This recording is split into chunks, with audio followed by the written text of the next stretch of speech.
Certains accusent l'UE de censurer les réseaux sociaux avec sa réglementation sur les services numériques. Mais c'est faux. Reste sur cette vidéo, cela concerne directement tes droits numériques.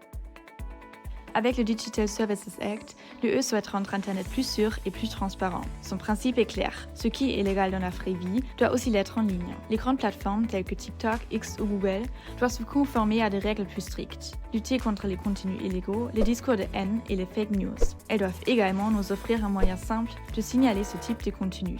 Ensuite, plus de transparence sur les algorithmes. Pourquoi voyons-nous certains posts et pas d'autres? Les plateformes doivent expliquer comment elles déterminent ce qui apparaît sur notre fil d'actualité. Elles n'ont plus le droit de promouvoir certains contenus de manière cachée. Et la pub ciblée, elle doit être mieux régulée, voire interdite si elle utilise des infos sensibles comme la religion ou l'orientation sexuelle, surtout pour les mineurs. Que se passe-t-il si une plateforme ne joue pas le jeu? L'UE ne rigole pas. Elle peut lui infliger une amende de 6% du chiffre d'affaires, ou même la bloquer sur son territoire. Et ça chauffe déjà pour X. La Commission européenne exige des explications sur les algorithmes.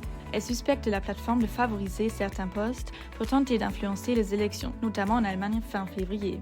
Et avec d'autres scrutins à venir en Pologne et en République tchèque, cette enquête contre X s'annonce cruciale. Alors non, le DSA n'est pas là pour censurer les opinions politiques ou les voix critiques. L'UE a simplement répondu aux enjeux actuels en travaillant à rendre Internet plus équitable et transparent, tout en préservant la liberté d'expression.